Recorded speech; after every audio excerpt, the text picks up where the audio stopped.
Today I met a man who owned his 56 Chevy for 56 years, found a 440 Cuda I'd take home in a heartbeat, and discovered a 1913 Model T with an incredible story. And there's just something very strange about all the Tri-Five Chevys at this show today. Welcome to the car show, guys. Real cars, real people, real stories. Come on, everybody, let's ride. Hey everybody, Jim here, the car show guy. And today we're at the Great American Crossroads Celebration Car Show. And I've been walking through here and I've got some stuff to show you today. I've got three things in particular I'm going to pinpoint for you. So stick around and watch this. I've got my favorite of the car show. I've got a surprise of something that you normally don't see at a car show. And then I've got what I figure is going to be the greatest story you've heard in a while on an owner in his car.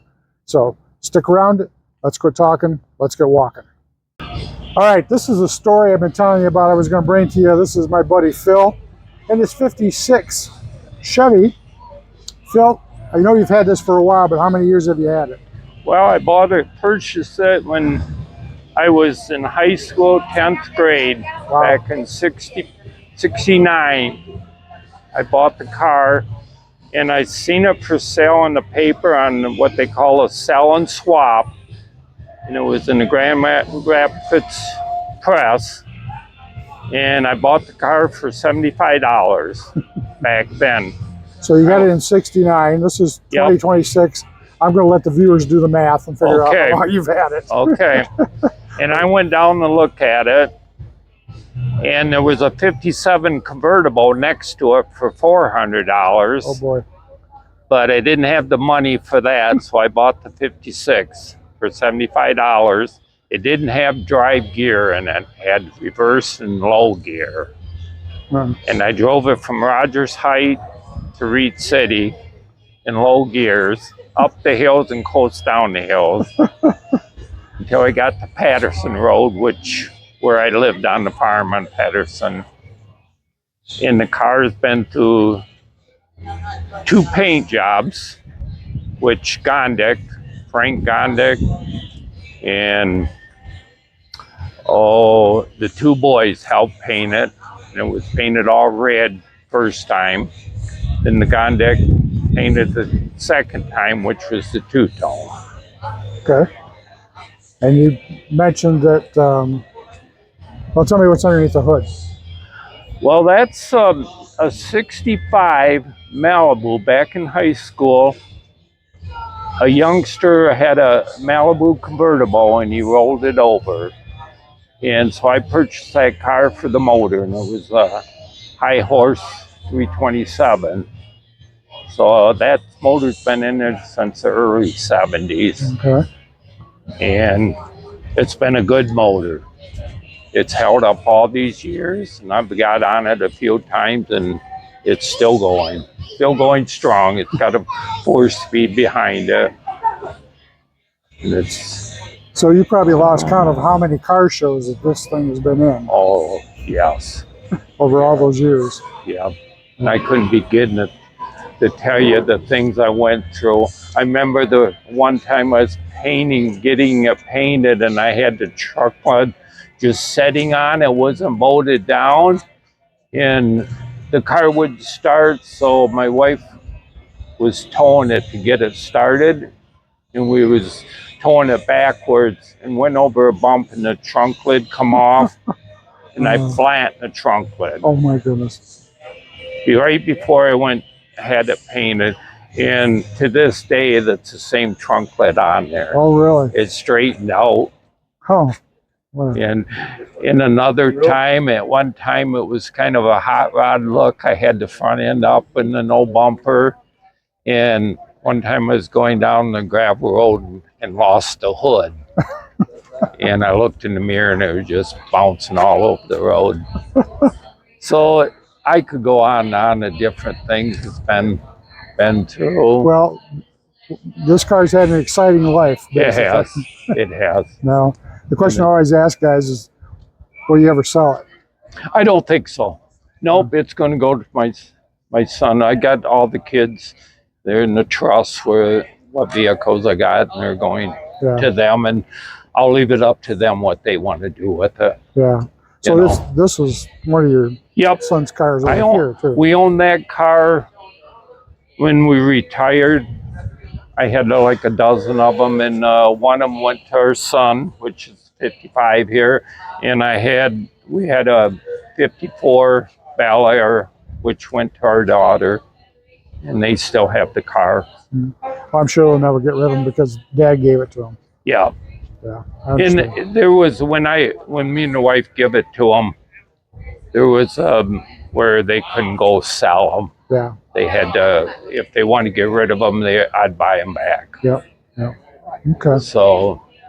Well, I appreciate you taking your time telling me a wonderful story about your car. Well, thanks, Jim. Right. I mean, I could go on and on about what that thing's been through, but it's been a good car. All right. Thanks, Tom. Yep. All right. This is going to be my pick for the show. This is the Car Show Guy's pick. It's a 1973 Plymouth Cuda 340 underneath the hood. Bright red, racing stripes, white interior. Yeah. You see a lot of Fords, you see a lot of Chevys. You see Cudas, but this one is just nicely done. Nicely refurbished. It's got the nice 70s stance on the back end of it. So yeah, this is going to be my pick of the show. All right, I ran across this Model T sitting here in 1913, and it just had kind of a cool backstory behind it. Ran into Kevin, and he's kind of the caretaker of the car. So Kevin, go ahead and give me a little backstory on the car. So the backstory on the car, well, let's start with some locals, not locals, but some out-of-towners that used to live here locally, born and raised here. The grandpa bought this vehicle, first vehicle ever registered here in Reed City. He changed the back into a truck to deliver blocks of ice. They wanted to donate it to the museum. Museum does not have space for it, so I found out about this and picked it up, and I'm the caretaker of it. It does belong to the museum. Like I said, first vehicle ever registered here in Reed City, and could not let that go. So the ice delivery was in here in Reed City. Here also. in Reed City. Yep. Okay. So yeah, that's a very interesting story. First car ever registered. Yep. Same family. Okay. That owned it, you know. So. And it was in their possession since day one.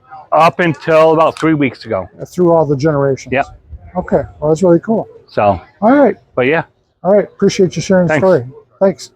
So I told you I was going to promise you something interesting, and you hardly ever see this at a car show, but there are 7 different 55 and 56 Chevys here at this show, and they're all different colors, all different engine makeups, all different interior designs. So I'm going to show you, walk you through all those, and this is just cool. That's all there is to it. You know, you got to love a 55 or a 56, and on top of that, there's not any 57s here. Go figure.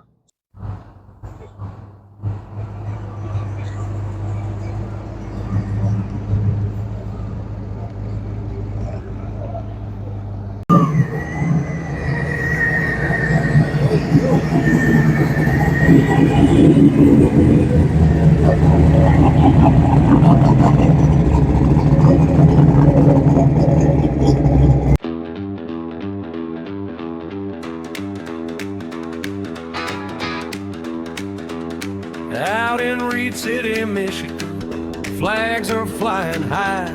Great American Crossroads celebration shining in the summer sky. I came for the rumble, for the shine and the steel, for the stories under hoods and the spin of every wheel. We're hunting down the wildest rides, the ones that make you stare. Oddball trim and secret tricks you never knew were there. Hidden swaps and handmade lines, fresh paint, old scars, new pride. Everybody's leaning in when that first one rolls inside. Great American Crossroads celebration.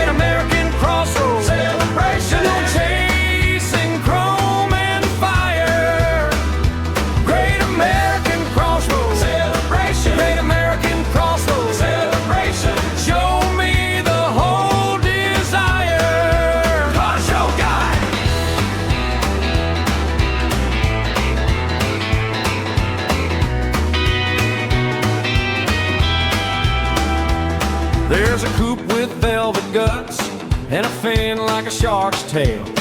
A truck with a mirror shine and a dash from some old rail.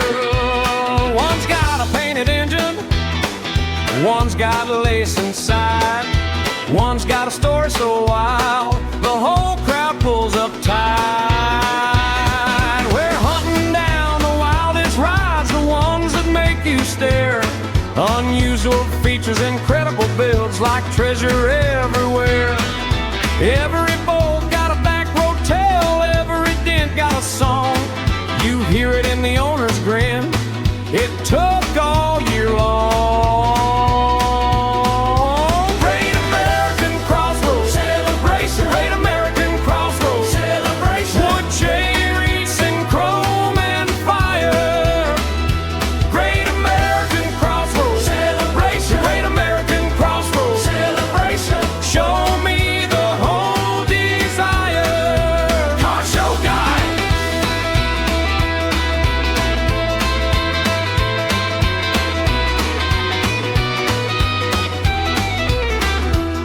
And the car show guy, he knows where to look under the hood and the glove box, like a living road map book. He points, he laughs, he tells it straight. Now there's a beauty, son. Then somebody starts that V8 up and everybody runs.